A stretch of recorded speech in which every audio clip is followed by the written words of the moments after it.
Quisiera saber y constatar si el presidente de la República se encuentra en la sesión. Es tan amable, señor secretario del Congreso, me certifica si el presidente está para escucharnos o no.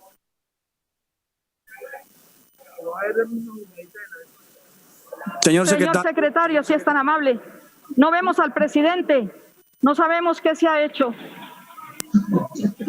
En fin, parece que no está conectado el presidente. Señor secretario, por favor, dejamos una constancia que el presidente de la República en este momento no está. Vamos entonces a dirigirnos a los ciudadanos y a las ciudadanas de Colombia. Se instala una nueva legislatura. Lo primero es solidarizarnos con todas las personas contagiadas por el coronavirus, con los familiares que han perdido a sus seres queridos. Estamos con ustedes. Deseamos que esta pandemia pase lo más rápido posible para regresar a nuestra actividad normal, a esa normalidad que queremos sea más incluyente, sostenible, menos depredadora y más humana, donde podamos visitar las regiones, hablar con los ciudadanos y volver a nuestra actividad cotidiana. Al personal de salud que atiende en todo el país, un gran reconocimiento, nuestro sincero respeto y consideración, al igual que a sus familias que los acompañan y les dan la fuerza suficiente para continuar salvando las vidas. Ustedes sí son los héroes. Saludamos el regreso de Ángela María Robledo, a quien la justicia le devolvió su curul, que está al servicio de la paz. Es la curul de la Colombia humana. A mediados de marzo se oficializó la llegada del COVID-19 al país. Muchas cosas cambiaron para la humanidad. Las fábricas dejaron de producir, los aviones se quedaron en tierra, los niños, las niñas y los jóvenes no pudieron regresar a las escuelas, a los colegios y a la universidad. Los adultos mayores se volvieron más vulnerables. Los hospitales empezaron a tener más pacientes que necesitan oxígeno para seguir viviendo. La vida social se anuló y la virtualidad, que en parte aleja, empezó a ocupar un primer lugar. Esta dura realidad ocasionó que el gobierno decretara el estado de emergencia económica y social, que nos llevó al confinamiento. Apareció el decreto 491 del 28 de marzo y en su artículo 12 ordenó la virtualidad del Congreso. Hace pocos días la Corte Constitucional lo declaró inexequible. Vamos a pedir, por favor, que nos bajen el volumen de la transmisión al Congreso presencial.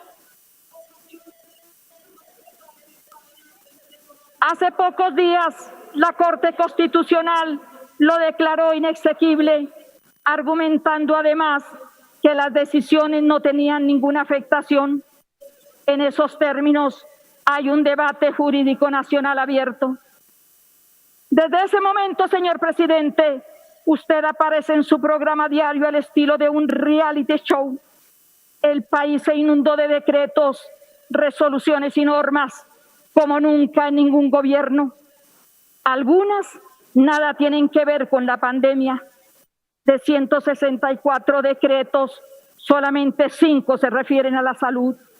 Varios tocaron temas sensibles para la sociedad, como las pensiones, la eliminación de aranceles para las importaciones, la enajenación de bienes públicos, entre otros.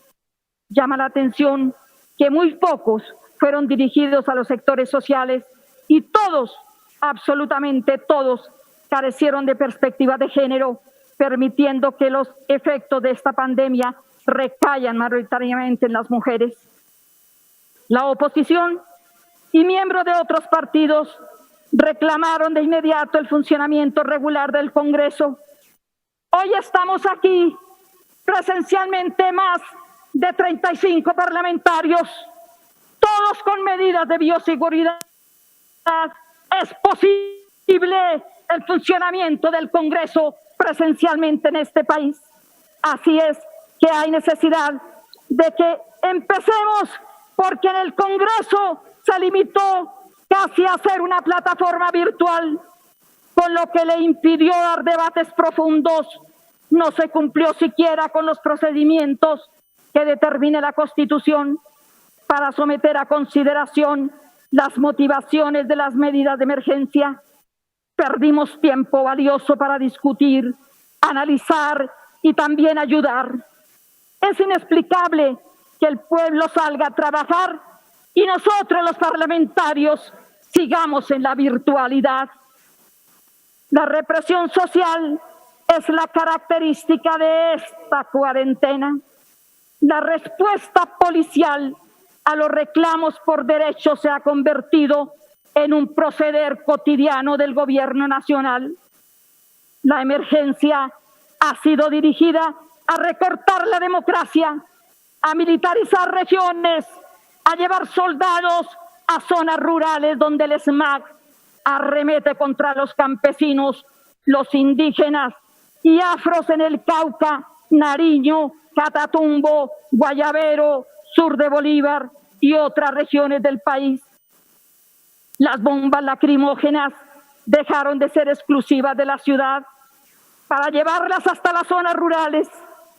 Ahora queda evidente por qué aspiran a gastar 2 billones de pesos en comprar tanquetas, granadas, fusiles y balas como las que mataron a Dylan Cruz, en cambio de invertir en millones de mascarillas y desinfectantes para entregar a quienes lo necesitan para prevenir el contagio, medida puesta en práctica en muchos otros países del mundo y que se requiere en estos momentos en Colombia.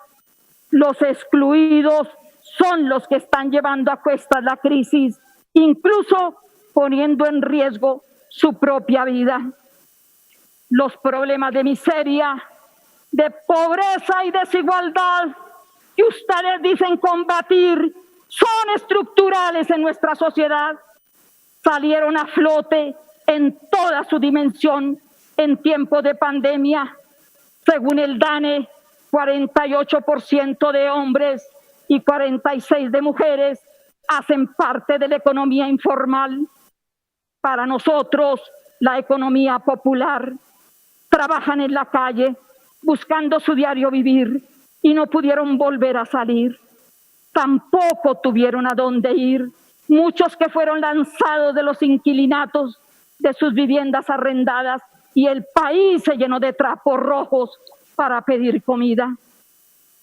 Los mercados repartidos, señor presidente, fueron insuficientes y nunca reemplazarán la renta básica, que es un salario mínimo que exigimos los parlamentarios de 9 partidos, entre ellos toda la oposición.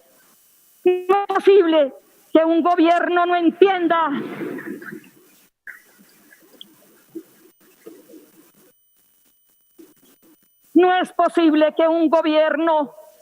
no entienda que esa es una forma de reactivar la economía, entregándole ingresos a 9 millones de hogares, beneficiando a 32 millones de personas pobres y vulnerables, desempleados y a quienes perdieron sus empresas, sus inversiones y la capacidad de compra al quedarse sin ingresos y sin empleos.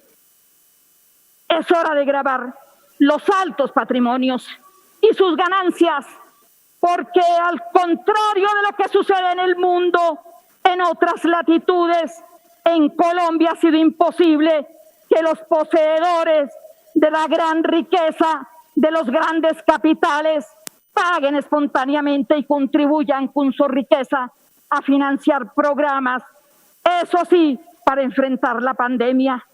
No aceptaremos, presidente, una reforma tributaria como la que se advierte, regresiva para el trabajador, para los pobres y para las capas medias. No vamos a admitirla.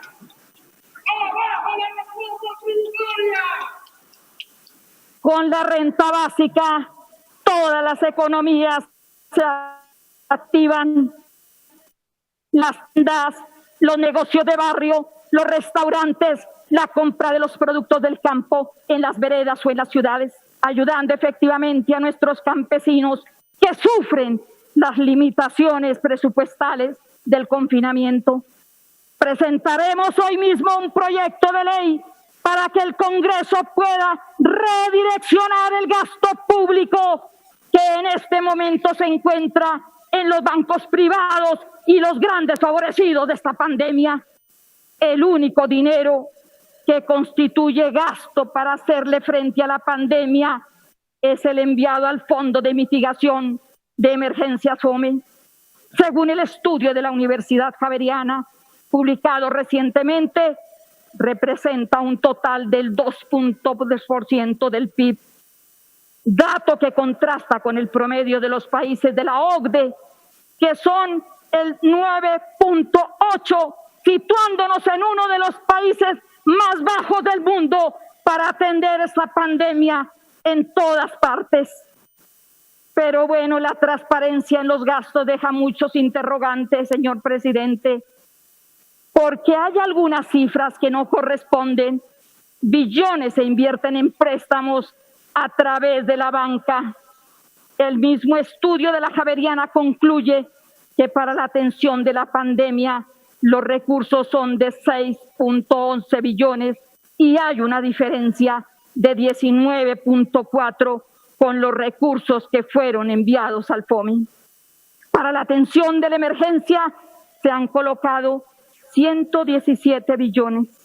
Se invirtieron 7.2 en salud, 4.5 en atención humanitaria, 2.6 para entidades territoriales y, oigan bien, ciudadanos, 60 billones como respaldo a créditos, es decir, la banca es la gran beneficiada, la misma banca indolente que le cerró la puerta a millones de pequeños empresarios. No encontramos el gasto desglosado en ninguna parte, porque los colombianos no tenemos el derecho a conocer en qué se gastan nuestros impuestos. Hay problemas de transparencia innegables y exigimos al gobierno claridad al respecto. La plata pública es para que todo el mundo conozca y en un caso como este, para que todos sean atendidos, especialmente la gente vulnerable.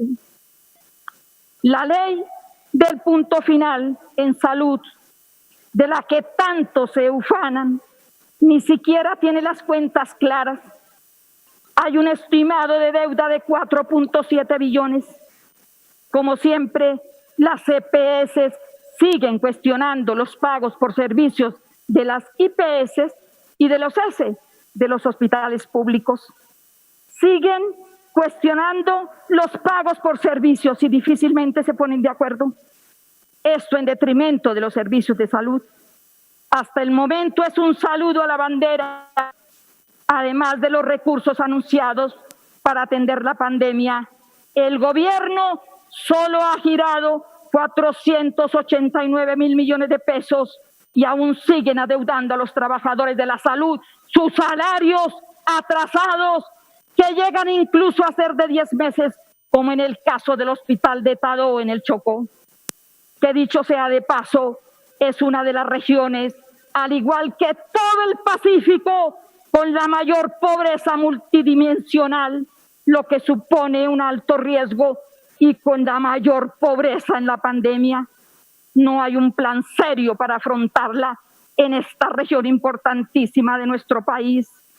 Está condenando a las comunidades afrodescendientes y negras a la muerte, pues lo único que ha llegado son escasamente 50 ventiladores.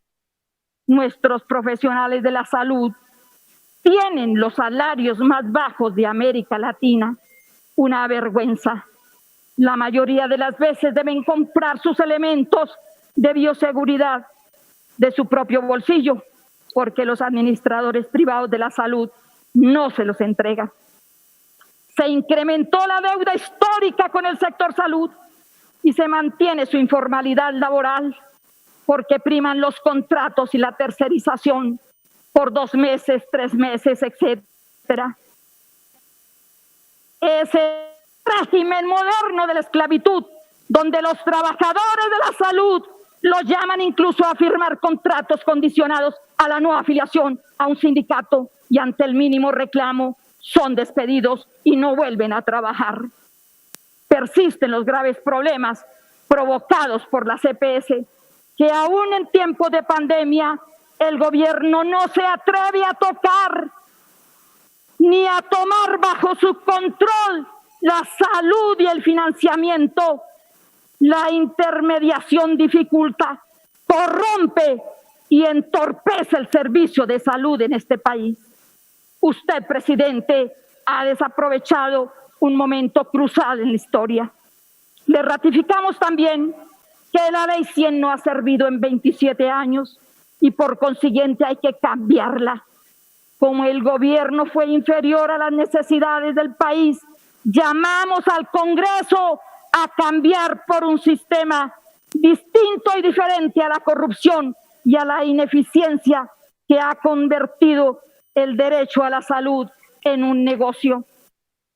Presidente, le hago un llamado urgente. Hay otra pandemia, la violencia intrafamiliar contra las mujeres y los niños, que se agravó con el confinamiento, teniendo en cuenta que muchas familias deben convivir con un maltratador las 24 horas al día. Según el Observatorio de Feminicidios, Colombia, durante el periodo del 25 de marzo al 28 de mayo, las denuncias aumentaron en una proporción inimaginable, el 228% con respecto al año anterior en maltrato infantil y abusos. Los feminicidios están afectando gravemente a la sociedad colombiana. Cuando matan a una mujer, además de la impunidad, sus hijos quedan en completo abandono.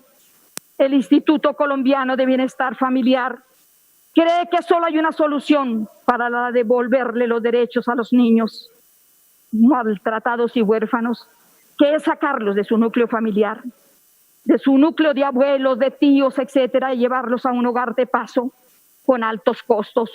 Debe establecerse un programa para que las familiares que reciben los niños maltratados y huérfanos puedan tener un estipendio para cubrir sus necesidades básicas. No se trata, y como si lo anterior fuera poco, nuestras niñas y mujeres han sido violentadas por las fuerzas militares extranjeras y nacionales. La violación colectiva a la que fue sometida la niña indígena de 12 años de la comunidad en Veracatío conmocionó al mundo, no solamente a Colombia.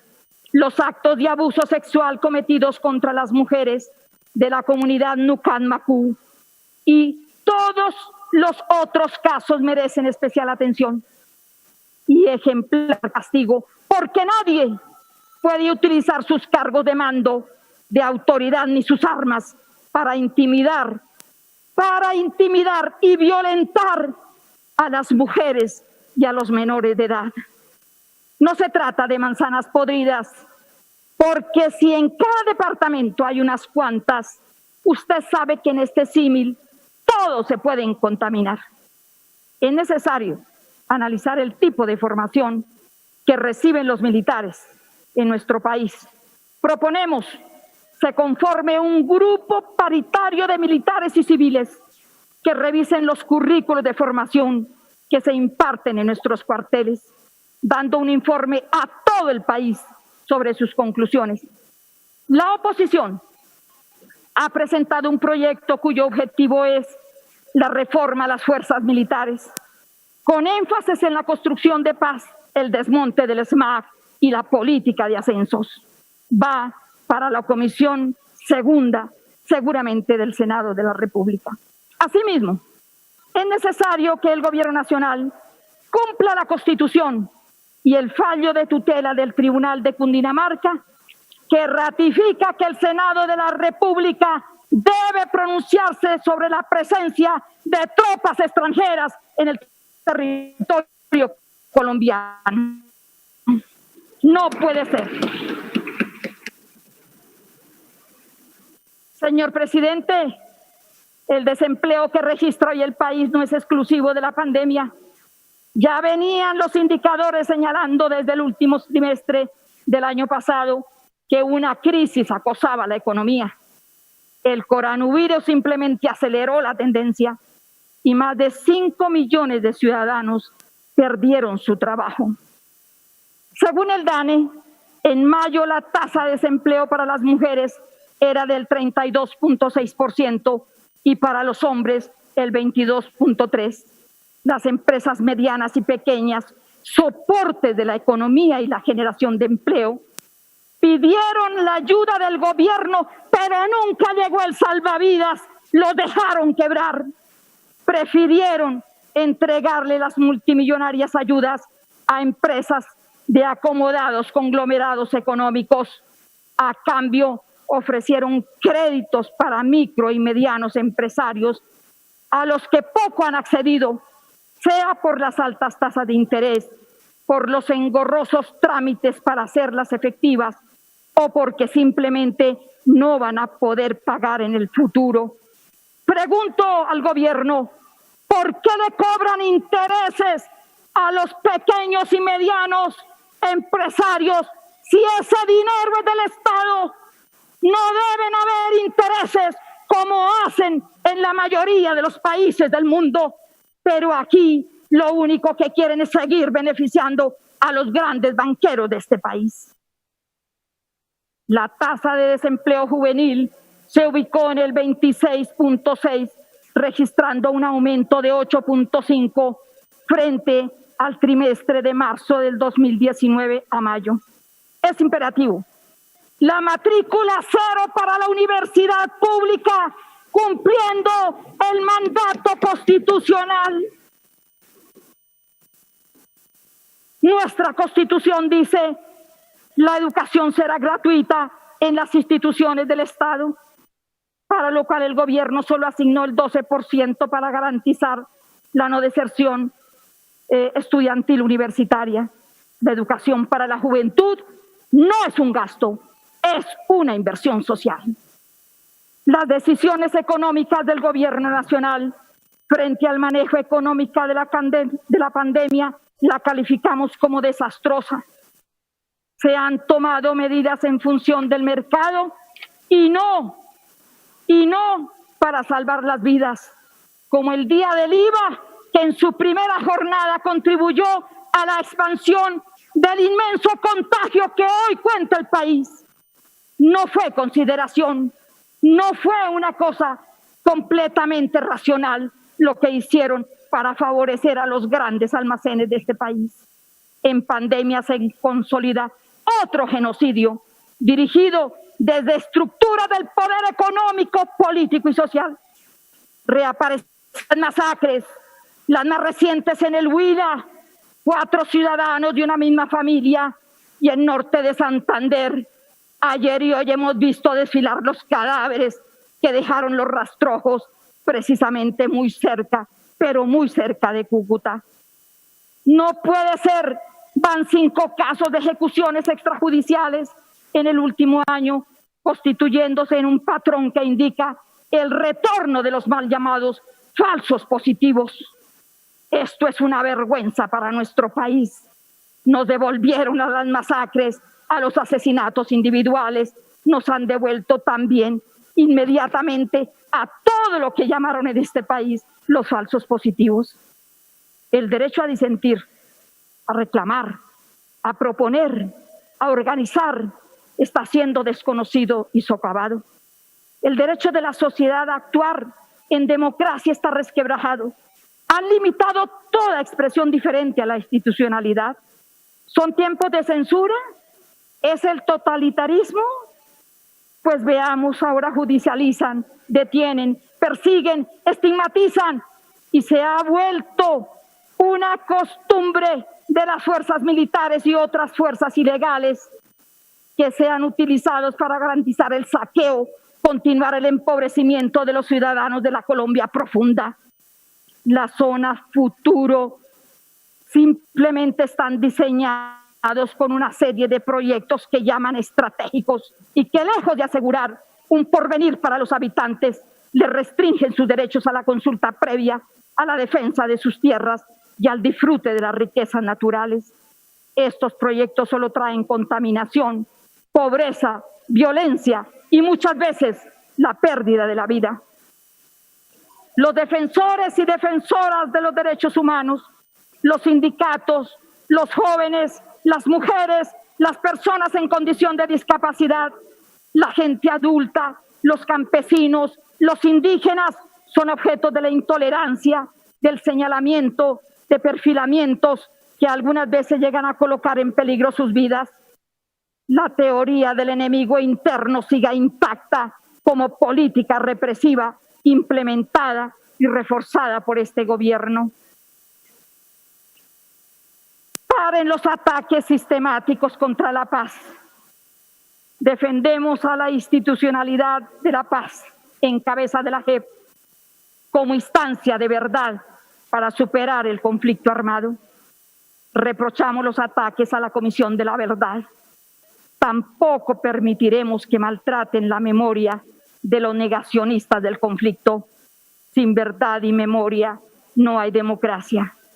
Usted, señor presidente, una de las cosas que puede mostrar en el año y medio de su gobierno es la decisión, oígase bien, de luchar contra la paz. Ese es su gran mérito, pero también es reforma tributaria que simplemente tiene ventajas para los más ricos y también de la caída de la ley de financiamiento. Enormes obras que usted ha hecho. Vamos entonces a decir algo sobre la biodiversidad. Esta se ve enfrentada a las políticas gubernamentales que, aliadas con los intereses esos y privados, pretenden imponer un modelo de desarrollo depredador, extractivista, que lesiona no solamente a la naturaleza, al territorio, sino también a las tradiciones de nuestros pueblos indígenas, afros, raizales y campesinos. Exigimos el respeto por los recursos naturales, por el agua, por los páramos, por los ríos, por los humedales, por las ciénagas, por los lagos y por el mar.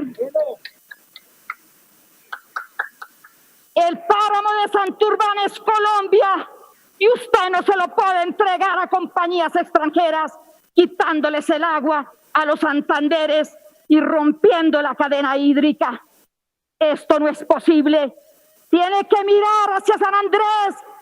Tienen que ir también allá donde no hay que comer, porque se adueñaron del puerto y lo dolarizaron absolutamente todos. Pero también tiene que mirar, señores del gobierno, al Amazonas, al Baupés, precisamente también allá en el Bichada, en Casanare, pero igualmente en La Guajira, en Sucre, en Nariño, donde las tasas de desnutrición de los niños, hoy decía el tiempo, son supremamente altas. Esta sociedad, presidente, quiere la paz, quiere la reconciliación, quiere el respeto de la soberanía, del ambiente, desea la repartición equitativa de los ingresos y la riqueza. No queremos más violencias para conservar desmedidos privilegios.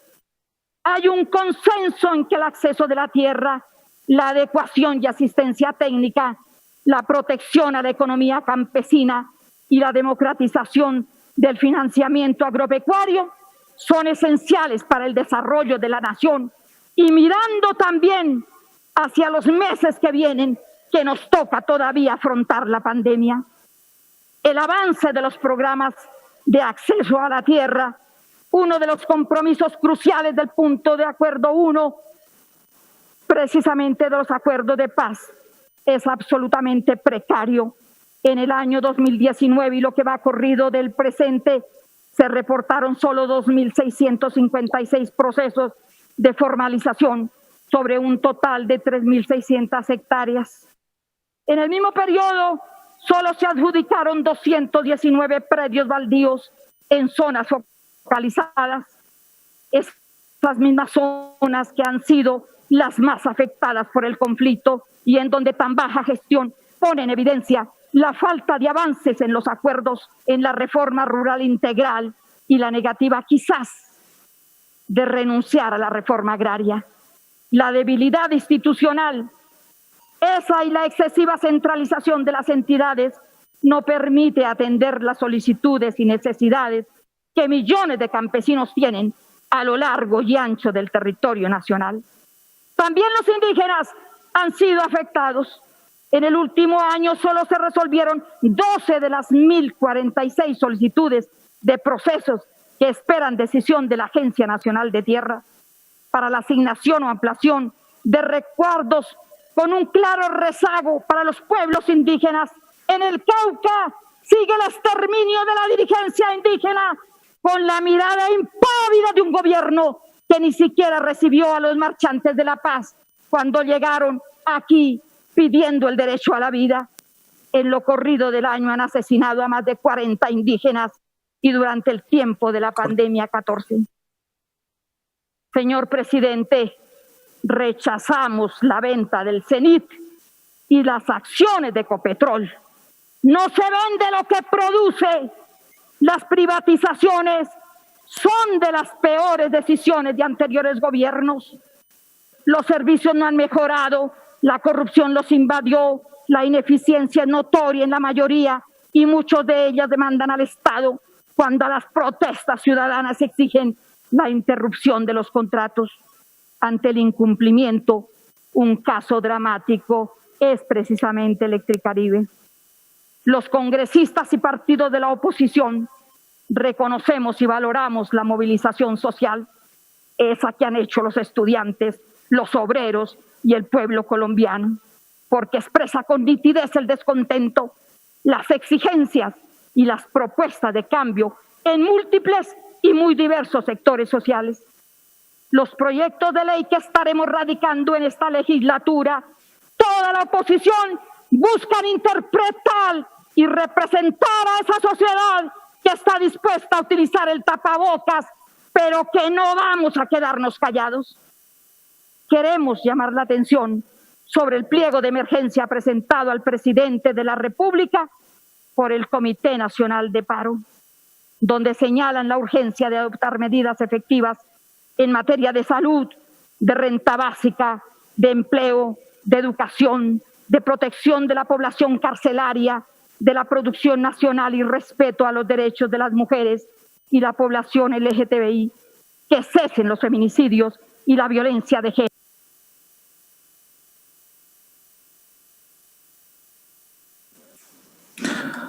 Senadora Aida Bella, discúlpeme, van 33 minutos de intervención. Le agradecería, necesita más tiempo, que se le cortó el sonido por un tema de ingeniería también. Senadora Aida, ¿me escucha ahí? Ya vamos a acabar, señor presidente. Senadora, continúe, tranquila. Acabamos. El Papa Francisco y las Naciones Unidas llaman el mundo a un alto al fuego. El ELN ya lo propuso. Es hora de escuchar la respuesta del gobierno. Monseñor Darío de Jesús Monsalve, recogemos sus reflexiones. Son muy importantes y contribuyen a detener el baño de sangre que sufre Colombia. Nos solidarizamos con los firmantes de la paz. Reconocemos su valioso compromiso. No es concebible que sigan siendo asesinados. En lo que va corrido del año, 115 líderes han sido masacrados, entre ellos 2 mujeres y más de 20 reincorporados en plena cuarentena. Hay zonas del país donde se ha vuelto una tarea matarlos. El Bajo Cauca antioqueño, Algeciras, Huila, el Cauca, el Catatumbo, por solo nombrar algunos territorios. Hay un plan sistemático, preconcebido, imposible de hacerse efectivo sin la colaboración de agentes del Estado. El día 16 de julio se registró la masacre de 4 campesinos y 2 heridos, entre ellos un niño de 8 años. El 17 ocurrió otra masacre en Tibú. Señor presidente, la corrupción se desató en la pandemia.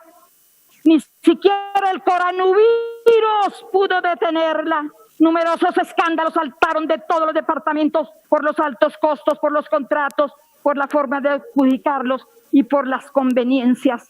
Funcionarios públicos que utilizan aviones y viáticos oficiales para visitar nuestras hermosas playas. Mientras el pueblo está confinado, algunos elegidos están llamados por la justicia a responder, generalmente por delitos electorales, compra de votos, sobornos o dineros ilegales en las campañas provenientes del narcotráfico. A nombre de acuerdos políticos, no nos pueden imponer al Congreso a un presidente cuestionado, indiciado y mal parlamentario.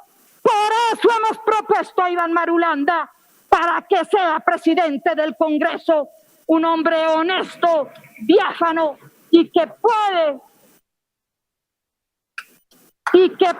devolver la dignidad al Congreso de la República. Es necesario escuchar los reclamos de la gente en las calles. Hay que responder a sus angustias por empleo, por salud y por vivienda y educación. Es hora de centrar la acción del Estado en la agricultura campesina, en esa agricultura familiar y comunitaria. Es hora, presidente, de garantizar la salud pública sin corruptos ni codiciosos intermediarios. Es hora de impulsar la industria nacional y manufacturera. Es hora de renegociar los tratados de libre comercio que acabaron con el aparato productivo. Es hora de generar trabajo y de dar educación a nuestra juventud. Reiteramos la necesidad de la pensión universal para todos los mayores. El hambre golpea a Colombia, señores del gobierno. En todos los departamentos necesitamos prepararnos para derrotarla. Países más pobres lo han conseguido. El nuestro, que tiene tanta riqueza, lo conseguirá si el gobierno escucha y atiende el llamado a un gran pacto nacional en el que todos participemos para salir de la crisis. Vamos todos los colombianos a contribuir a que este país le pertenezca a los 50 millones de colombianos y no a los 50 clanes que se han apropiado de nuestro país, de su economía y de la política. Muchas gracias a todos.